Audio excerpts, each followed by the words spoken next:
Terry Slavin's with you, along with new head coach, athletic director Cliff Watkins of the Eastland Mavericks. Coach Watkins, thanks so much for joining us. Thanks for having me. Glad to be here. Well, Coach, let's start things off. You're new.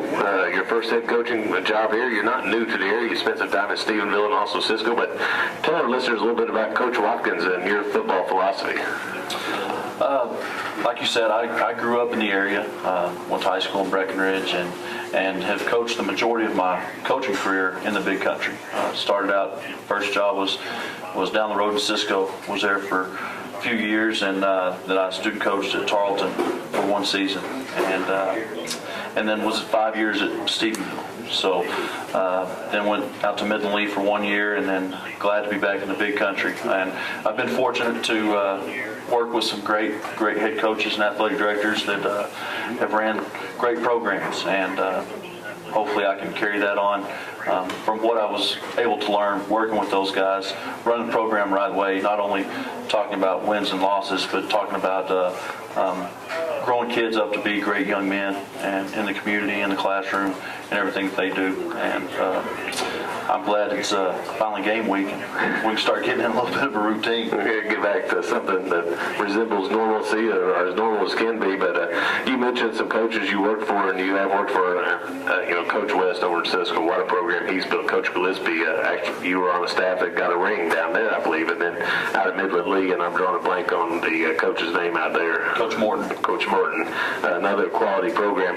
I guess you sort of gleaned a little bit from all those guys that brought it into the Coach Watkins football philosophy. Right. Yes. I grew every year with each one of the coaches I got to work with, and kind of molded a little bit from each one into what I wanted to do, and to take from each one, because there were similarities in each one, because each one does run a successful program, and so there's going to be similarities, there's going to be differences, and so I just kind of pulled from each one of the guys I got to work with and put it together to kind of make my own. And before you got into the coaching business, you were a quarterback and played quarterback out in Arizona, and then finished your career at Tarleton. Is that correct? Yes, I was at the University of Arizona for 3 seasons, 99 through 2001, and then transferred to Tarleton and played in 2002 and 2003. And then after that, you got your first head coaching, or not head coaching, but coaching job was with Coach West in Cisco. Yes. So it sort of comes full circle. Our previous head coach also had Cisco ties with Coach West, and now you're here with ties to Cisco. Looking forward to a great year. Let's talk a little bit about, you arrived in Eastland mid-spring, got to meet the kids, got to follow a very successful baseball team to the playoffs, and then you started summer workouts. How'd those go? Went very well.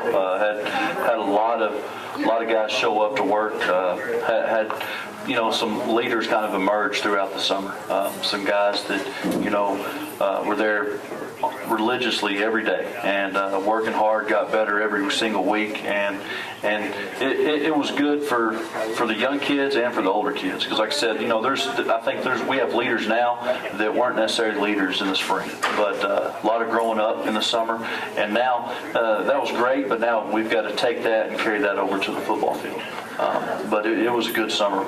And then, last year the team, a very successful team, graduated a lot of key personnel. But looking at the roster yesterday, I think I counted 16 seniors on this team. That bodes well for leadership. Right. Yes. There's a lot of seniors. Good group, and good senior class. And some of those guys are returning lettermen, some of them are not, but at least they've all been in the program, and it's been a successful program. So they've been working hard for 4 years, and now it's their turn to be the senior leaders of the program, and they're ready for that task.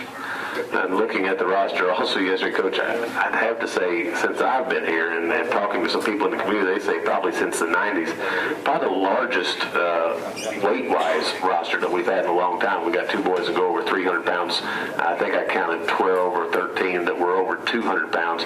We haven't had that lately. That's a big thing when it comes to your linemen, having the size, especially if they have the feet to go with it. Yes, it is. And the other good thing about that is, like you said, having the size, but also having the size of senior class, numbers-wise, that we have. We're fortunate to have the number of people we have on our varsity roster, and the benefit for that for us is having those big guys that maybe can just play one side of the ball, and big guys that can And Coach, take our listeners through August 4th, two-a-day start. Tell us about the two-a-day process, what the kids went through, what the coaching staff went through. I know I popped in several times in the afternoon. You guys are in meetings. August is a busy, busy time for y'all, isn't it? It is, and that's why I said I'm glad it's finally game week, because it's been different. It's been a change for everybody. New system, a lot of new coaches, and just everybody learning how things are going to be. And August 4th was an exciting day, but it's also a hectic day. Getting everything going and prepared, and everybody wants to know how's practice going to go, how's workouts going to go, everything. And now we finally got in a routine, and the coaches and players understand what we expect and how things are going to be ran. And August was hectic because then new teacher in-service starts, then regular in-service starts, and so the change on the kids, afternoon practice, morning practice, but it helps you, I think, maturity-wise in the long run, because it shows from the start what kind of team do you have? Can they adapt to change? And it was a good fall camp. Learned a lot about our kids. Had some kids step up that maybe weren't expecting to, but it was a good fall experience. Now, the other thing that took place this week on Monday and Tuesday, you welcomed your 7th and 8th graders, and it has to be quite the sight when the 7th graders start putting pads on and figuring out where each thing goes. It is interesting. Some places those pads go, you're wondering how they even think they go there. But it is. But they're working hard and ready for next week be their first full week in pads. They're excited about it. Good numbers across the board for the Mavericks at the high school and junior high level.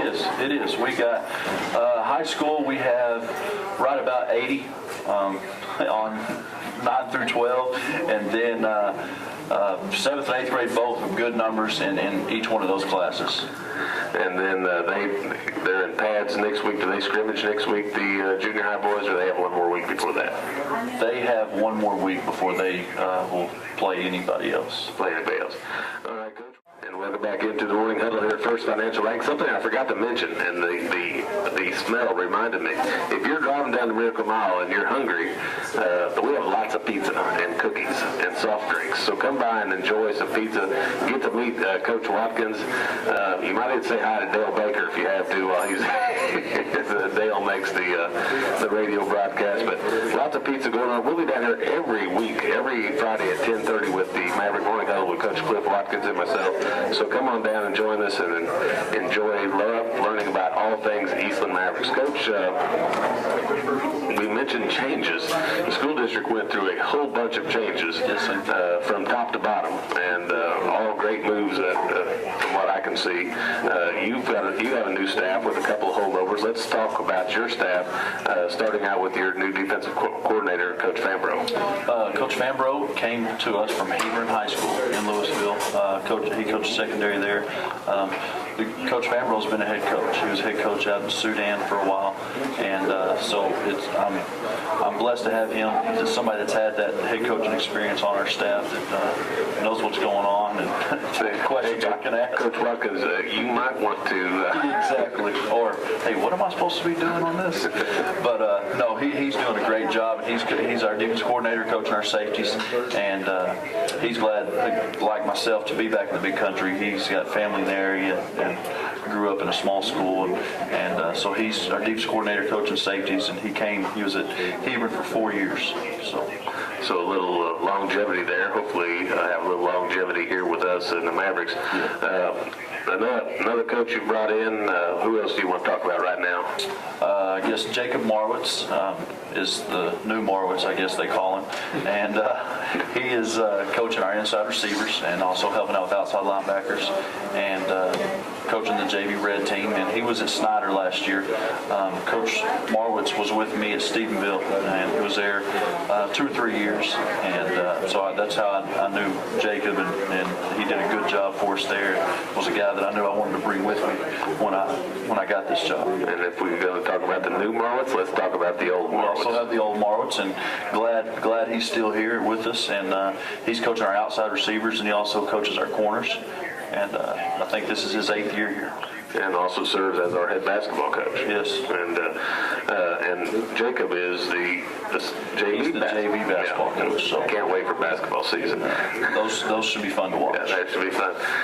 Coach Brundin still on staff? He is. Coach Brundin's coaching our defensive line and doing a good job. And he's also heading up the junior highs on Thursday nights. But he is our defensive line coach and excited about it and doing a good job. Coach West is still on board as well. Coach West is still here. Coach West is coaching our offensive line, which is what he has done, and he's also our head golf coach, and will coach freshman basketball. And Coach West, he's doing a good job with those big guys up front. And our head baseball coach, Coach Hatton, also on your staff this year. Yes, and he's coaching our outside linebackers and our running backs. And let's see, we got some new guys. Coach Brister. Coach Brister came from Cleveland, and he's the newest one on the staff. He got here late July, and so his learning curve's been real big and real fast. And he's doing a good job learning fast. And he's going to be also with Coach Brundin on Thursday nights, and he helps out with our high school guys as well. Coach, let's turn our attention to sub-varsity football last night. The Mavericks in action out here at Maverick Stadium against Merkel. Tell us about that ball game. Ended up just playing one game. We will have JV Black and a JV Red. And last night, or I guess last week, Merkel thought they were going to have two teams, and with some injuries, we're only able to put together one team. And so we combined both of our teams. They've been working hard, like we talked about earlier, for about 5 weeks now, and didn't want those guys not to be able to play because Merkel wasn't able to put two teams together. So we combined those teams and told them, we're going to all get in the game. We're all going to rotate in, but, you're not going to play as much as you usually would on Thursday night because usually we'd have two games going on. But they all played well, all got in and got after it, had a lot of energy, and executed well for a first game on the sub-varsity. Who's your head coach or offensive coach, defensive coach at the JV level? On the JV Red, Coach Jacob Marwich is calling the offense, and Coach Hatton is calling the defense. And on the JV Black, Coach Ryan Marwich is calling the offense, and Coach Blackwell is calling the defense. So it's always a challenge when you have a whole bunch of kids. How many kids were dressed on the Eastland side last night? Oh, there was probably close to 40 to 45. Yeah, I've watched coaches from stands that are trying to get everybody playing time, and that's a tough thing to get 45 kids. It is. Enough time. It is. But the good thing last night, we would have our JV Red offense go, and then our JV Red defense would go, and then we'd get our JV Black offense and JV Black defense, and then have to roll kids in from there as well. But at least we had two units that we could kind of mass substitute, and it ended up being all right. And the same thing at the junior high level, and of course you're going to try to have three teams at the junior high level. Yes. And and that's something that we've watched work here over the years. I believe last year 8 of the starting players from last year's team in junior high played on the black team. Mm-hmm. So you're getting these kids some experience, getting them some playing time, keeping them in the program until they have time to develop and grow. Right. And it's a challenge to you to find games for all these teams. It's really tough to find schools that have 3 junior high teams, and you may be sending coaches 3 different directions on a Thursday night, but in the long run, it really pays off for the program. Yes, it does, because you just need as many kids as you have. You just need those kids playing, and it doesn't matter what team they're on. That's what I try to tell the kids at the first of the year and their parents. Right now, it doesn't matter what team you're on. We're just trying to put you on a team that can get you the most playing time, and you can positively benefit that team. And because like you said, it takes time for kids to develop, and different kids develop at different times, and just as long as they're getting out on the field and getting to play, they're getting better. Next week, sub-varsity travels to Breckenridge to take on the Buckaroos. 2 games starting at 5 o'clock? Yes, sir. JV Black start at 5, and the JV Red will start around 6:30 whenever the Black is done. Around 6:30, and then, of course, we're not going to talk about next Friday night because we still have to talk about this Friday night on this inaugural Coach Watkins Morning Huddle show here live from First Financial Bank. Once again, if you're out and about, come by and see us. We have all kinds of cookies, pizza, soft drinks, and more. Some of the old standbys have come back to watch. Clint Coffee in the house, and so we have lots of of food available. Stop in, visit with us, meet Coach Watkins. We're going to take our final break. Let's make with us as we've been talking all things Eastland Maverick football. Coach, let's turn our attention to tonight. This is, all this stuff we've been talking about, it all led up to what's going to happen tonight. 7:30 over in Merkel will be the kickoff, and a whole lot of player personnel changes for you. Let's start on the offensive side of the ball. You are the quarterback coach, and you have a left-handed quarterback. Yes, so I cannot tell him how to throw the football because I get turned around every time I try and fix him doing something left-handed. But no, Josh is doing a good job. It's been new to him. He hadn't played the position, I've heard, about a year and a half now, and so just getting him in, and he was another one that the summer was very beneficial for. Not only learning a new system, but learning a new position, and he's done a good job. And Josh will just continue to grow. But he's understanding what we're wanting him to do and what his role is, and he's grasping the offense very well for the time he's been in the spot. And he just, as long as he will keep growing and keep getting better, and he's gonna be a good quarterback. Talking about our offense compared to what it was over the past several years, still a spread offense. One big difference: we will huddle this year, where you had to teach the kids how to huddle because they had never huddled before in their life. That was one of the first things we did. Okay, this is a huddle. This is how you huddle. This is how you break a huddle. And this is where you stand and you stand and everything like that. Other than that, compared to the system that was in place in prior years, is a lot of the difference terminology, or is there a lot of did they have to learn a whole lot of new schemes? Oh, in the run game, I would say schemes are very similar. In the pass game, there's some similarity. There's some big differences. But the good thing about them being a spread offense before is they understood the concepts of what we were trying to do. And so, yes, the big thing for offensively learning is just all new terminology. And the part about the huddle. Yeah, that little thing called the huddle. Running backs, who are we going to see in the backfield this year?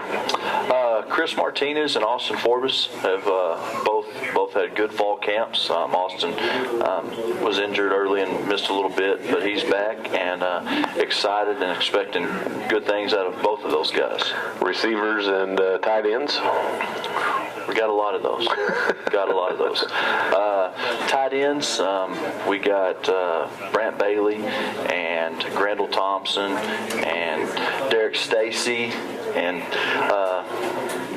some more if we even had to. But those three guys who you'll see the majority of the time at tight end, and being able to have those guys, and they'll move around a lot in our offense. They'll be at tight end, they'll be in the backfield, they'll be split out, and sometimes there'll be two of them in the game. And so it's good to have a little depth there. Receivers, we got a lot of receivers, and but they're doing a good job. They are, and because those are the guys that are running all over the field all the time and picking it up and throwing some new formations at them, and them learning out where am I supposed to line up and all that. But they're picking it up and doing a good job. And your offensive line, who do we have? You don't have to go through the whole depth chart, but just what can we expect? Starting at receiver, you'll have Matt Majors, which is returning, I think, the leading receiver from last year. Yes. And Caleb Honey will be an inside receiver, and Easton Sanderson and Derek Morris playing a lot of Z. And we have, like I said, we have a lot of other receivers that are doing good things. Those are the guys that I guess you'd see the majority of. Up front, Braden Blackwell is a 3-year starter now, and having a guy like that, and then even McKinnon Cecil on the other side that's a returning starter, having those two guys that have been there and been in the battles and can kind of, I guess, calm those other linemen down, with probably the anxiety that's going to happen on the first game, and having guys on the ends that have been there and know what's going on is going to be very beneficial for us. Eli Terry will be at center. Joseph Orozco will start at left guard, and Peyton Bird at right guard. And again, because of our numbers, we have a lot of other guys working in and out, but those are the guys that you'll see early. The Merkle Badgers, just a couple of years removed from a long playoff run, had a tough year last year. They've undergone a coaching change as well. Offensively, what do we expect out of them? Offensively, they're going to be a lot of two-back gun. They'll get some one-back, but they're going to be you'll see some different splits from the Badgers tonight. You know, they sometimes you'll have a tight split in between the guard and center and a huge split between the guard and tackle. They'll change their splits up, but they do that because they're going to run a lot of midline and veer from the gun just to make a bigger hole for the guy they're going to forward. They like to flip. They flip a lot of guys defensively.